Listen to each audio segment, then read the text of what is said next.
A strange thing has happened. Do you ever wonder what it would be like to live as a pet or a wild animal? Well, some people have taken the idea to extremes and done just that. A Japanese man who went on a journey to turn himself into an animal has gained worldwide attention.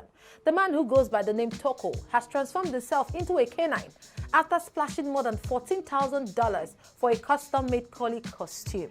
Funny fact, he actually has a YouTube channel called I Want to Be an Animal, and said the unusual garment has helped actualize his dream of becoming an animal.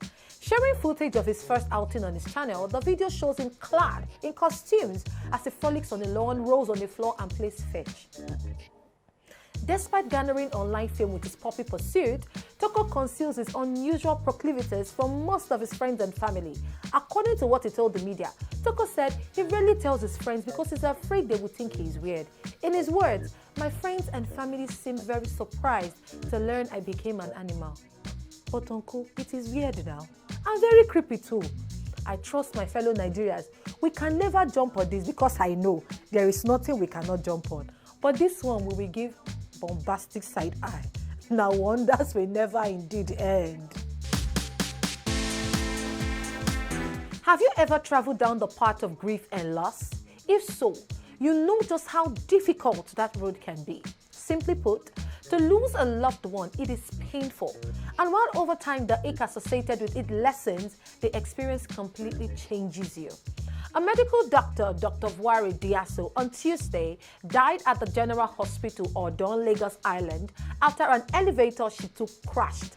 Following her death, the house officers at the Lagos State General Hospital on the 2nd of August 2023 came out in their numbers to protest against the death of their colleague.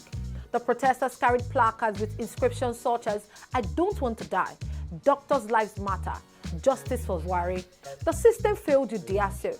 Here is Vwaere Diaso. She didn't have to die for us to get it right." According to findings by The Punch, the hospital elevator that killed the late Diaso crashed from the 10th floor to the ground floor. It was also gathered that the late doctor was rushed to the emergency ward of the hospital for treatment, but eventually died. Reports have it that the elevator had malfunctioned several times before now. In fact, in 2020, the medical guild tweeted about the elevator at the hospital, calling the attention of the Lagos state government to it.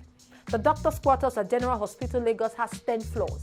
It has a non-functional elevator and no running water. Doctors who live on the 10th floor, including pregnant women, climb the stairs multiple times daily.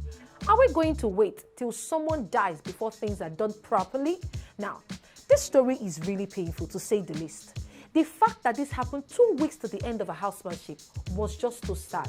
Now, the Lagos State Governor, Babajide Sanwo-Olu, has vowed to thoroughly investigate the tragic death of the doctor. But my question is this: did Diaso have to die for the government to get it right? I mean, this could have been anyone. When will Nigerian lives begin to matter? Guys, are you seeing what I'm saying? Ha! Former governor of Rivers State, Nyesom Wike, has said that President Bola Tinubu will not regret nominating him as a minister in his cabinet. Wike made this known while fielding questions at the National Assembly during the ministerial screening. In his words, "I thank Mr. President for nominating me. I believe, knowing how hungry Mr. President is to solve the problems of Nigeria, we have no choice but to give him that required support.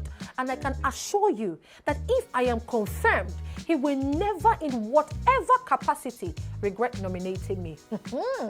Is this not the same Wike that on many occasions vowed that he will not deflect to the APC and that he did not want to be minister? In fact, at some point, Wike denounced APC and likened the party to one plagued with stage 4 cancer. Wahala Promax. So please, Uncle Wike, what are you doing there? Well, I am not entirely shocked, seeing as Wike's Obio Akpo local government area delivered 80,000 votes and more to Tinubu during the elections. On a second thought, maybe Wike accepted the nominations because if he declined, it will raise questions about his allegiance to President Tinubu. Humor me this: if Wike is finally appointed as minister, do you think that it could potentially strain his relationship with PDP, leading to internal conflict and dissent? Or Do you think this act of Wike will open the doors for more members of integrity from other parties to join the APC? I look forward to your thoughts on this in the comment section below.